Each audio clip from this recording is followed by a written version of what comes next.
ಹೋಳಿಗೆ ಮಾಡೋದಕ್ಕೆ ಮೈದಾ ಹಿಟ್ಟು ನಾನು ಜಲಿಸ್ಕೊತಾ ಇದ್ದೀನಿ. ಅದನ್ನು ಹೇಗೆ ಕಲಿಸೋದು, ಯಾವ ಮೆಥಡಲ್ಲಿ ಕಲಿಸೋದು ಅಂತ ತೋರಿಸ್ತೀನಿ ನಾನು ಇವಾಗ. ಇದಕ್ಕೆ 1/4 ಲೋಟ ಕಲಿಸಿದ್ದೀನಿ. ನಾವು ಎಷ್ಟಾರ ಕಲಿಸ್ಕೋಬೋದು, ನಾವು ಮಾಡೋದ್ರ ಮೇಲೆ ಡಿಪೆಂಡ್ ಇದು. ಸ್ವಲ್ಪ ಅರಿಶಿನ ಹಾಕಂತೀನಿ, ಸ್ವಲ್ಪ ಎಣ್ಣೆ ಹಾಕಂತ ಇದ್ದೀನಿ, ಒಂದು 3 ಸ್ಪೂನ್. ಅದನ್ನ ಮಿಕ್ಸ್ ಮಾಡ್ಕೊಂಡು ಎಷ್ಟು ಬೇಕಷ್ಟು ನೀರು ಹಾಕಂತ ಕಲಿಸ್ತೀನಿ. ಚೂರು ಇನ್ನೊಂದು ಸ್ವಲ್ಪ ನೀರು ಹಾಕಂತೀನಿ. ಹೋಳಿಗೆ ಮಾಡೋದಕ್ಕೆ ಈ ಹದ ಸಾಕು, ಯಾಕೆಂದರೆ ಅದು ನೆನ್ಕೊಂಡ್ರೆ ಸ್ವಲ್ಪ ತೆಳುವಾಗುತ್ತೆ. ಈ ಹದ ಕಲಸೀನಿ. ಹೋಳಿಗೆ ಮಾಡೋದು ಹೇಗೆ ಅಂತ ಅದು 1 ಗಂಟೆ ನೆಂದ ಮೇಲೆ ನಿಮಗೆ ಮಾಡಿ ತೋರಿಸ್ತೀನಂತೆ. ಮೈದಾ ಹಿಟ್ಟು ಕಲಿಸಿದ್ದಾಗಿದೆ. ಅರಿಶಿನ ಹಾಕಿದರೆ ಹಾಕ್ಬೋದು, ಬಿಟ್ಟರೆ ಬಿಡ್ಬೋದು. ನಾನು ಕಲರ್ಗೋಸ್ಕರ ಹಾಕಿರೋದು. ಇದು ಮುಚ್ಚಿಡ್ತೀನಿ, ಒಂದು ಅರ್ಧ ಮುಕ್ಕಾಲು ಗಂಟೆ ನೆನೆಬೇಕು ಹೋಳಿಗೆ ಮಾಡಬೇಕು ಅಂದರೆ. ಮೈದಾ ಹಿಟ್ಟು ಒಂದು ಅರ್ಧ ಗಂಟೆ ಆಯಿತು, ನೆಂದಿದೆ. ಈಗ ಹೋಳಿಗೆ ಮಾಡ್ಬೋದು ಇದರಲ್ಲಿ ಸಲೀಸಾಗಿ. ವೀಕ್ಷಕರೇ ನೋಡಿ, ನಾನು ಗೋಲ್ಡ್ ವಿನ್ನರು ಎಣ್ಣೆ ಪೇಪರ್ ಇದೆಯಲ್ಲ, ಕವರು, ಅದರಲ್ಲೇ ನಾನು ಹೋಳಿಗೆ ಮಾಡ್ತೀನಿ. ಸ್ವಲ್ಪನೂ ಹರಿಯಲ್ಲ, ಅದು ಅಷ್ಟು ನೀಟಾಗಿ ಬರುತ್ತೆ. ಹೋಳಿಗೆ ಹರಿಯಲ್ಲ, ಪೇಪರಿಗೆ ಅಂಟಲ್ಲ, ಅಷ್ಟು ನೀಟಾಗಿ ಬರುತ್ತೆ.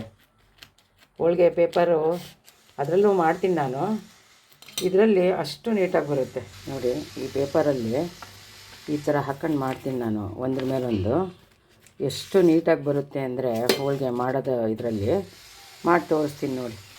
ನೋಡಿ, ಇದರಲ್ಲಿ ಹೋಳಿಗೆ ಮಾಡಿ ತೋರಿಸ್ತೀನಿ, ಅಷ್ಟು ನೀಟಾಗಿ ಬರುತ್ತೆ. ಆ ಪೇಪರಲ್ಲೇ ಮಾಡಿ ತೋರಿಸ್ತೀನಿ.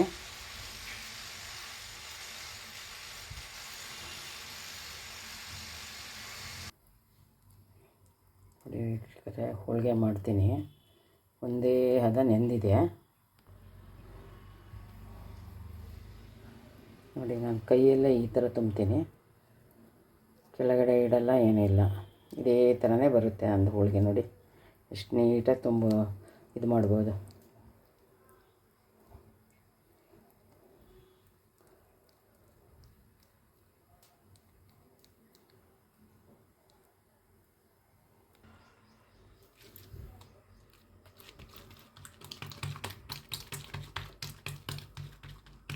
ನೋಡಿ, ಬೇಳೆ ಚೆನ್ನಾಗಿ ಹದವಾಗಿ ಬಂದಿದೆ.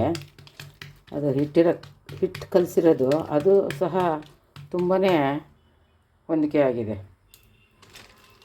ಎಷ್ಟು ಈಸಿ ಮೆಥಡ್ ಅಂದರೆ ಹೋಳಿಗೆ ಮಾಡೋದು ಕಷ್ಟನೇ ಇಲ್ಲ.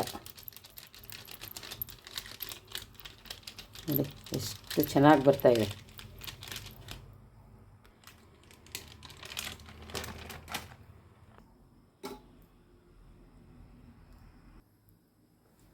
ವೀಕ್ಷಕರೇ, ಎಷ್ಟು ಈಸಿಯಾಗಿ ಇದು ಬಿಡ್ಕೊಳುತ್ತೆ ಅಂದರೆ ತಕ್ಷಣಕ್ಕೆ ಎತ್ಬಿಡ್ಬೋದು. ನೋಡಿ ನೋಡಿ,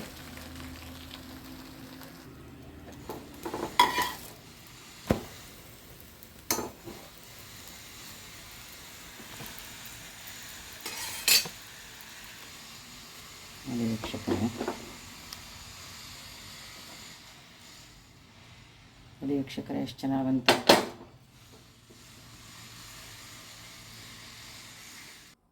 ವೀಕ್ಷಕರೇ, ಫೋಲ್ಡ್ ಮಾಡೋಣ, ಎಷ್ಟು ಚೆನ್ನಾಗಿ ಬಂದಿದೆ ಅಂದರೆ ಅಷ್ಟು ಚೆನ್ನಾಗಿ ಬಂದಿದೆ. ನೋಡಿ, ಸ್ಮೂತಾಗಿ ಅಷ್ಟು ಚೆನ್ನಾಗಿ ಬಂದಿದೆ.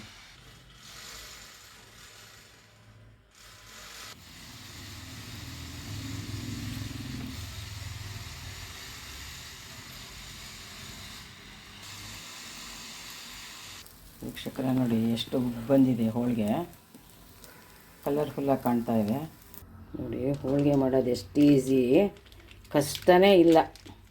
ಕೆಳಗಡೆ ಒಂದು ಪೇಪರು, ಮೇಲ್ಗಡೆ ಒಂದು ಪೇಪರು, ಎಷ್ಟು ಈಸಿಯಾಗಿ ಬರುತ್ತೆ. ನೋಡಿ ಎಷ್ಟು ಅಗಲ ಆಗುತ್ತೆ, ಉಜ್ಜೋದು ಬೇಡ, ಏನೂ ಬೇಡ. ನೋಡಿ, ಈ ಮೆಥಡಲ್ಲಿ ಮಾಡಿದರೆ ಎಷ್ಟು ಈಸಿ ಅನಿಸುತ್ತೆ. ನೋಡಿ, ಮೇಲಿನ ಪೇಪರ್ ತೆಗೆದುಬಿಟ್ಟೆ ಇದನ್ನು ಹಂಚಿಗೆ ಹಾಕ್ತೀನಿ. ನೋಡಿ ಇವಾಗ ನೋಡಿ, ಹಂಚಿಗೆ ಹಾಕಿದೆ. ಎಣ್ಣೆ ಪೇಪರಲ್ಲೇ ಮಾಡಿದರೆ ಸ್ವಲ್ಪನೂ ಹಿಡಿಯಲ್ಲ.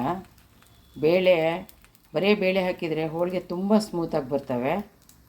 ಈ ಕಡಲೆಬೇಳೆ ಹಾಕಿದರೆ ರಫ್ ಆಗ್ತವೆ, ಒರಟೊಟ್ಕ ಹಾಕ್ತವೆ, ಒಂಥರ ಒಡೆದಂಗೆ ಆಗ್ತವೆ.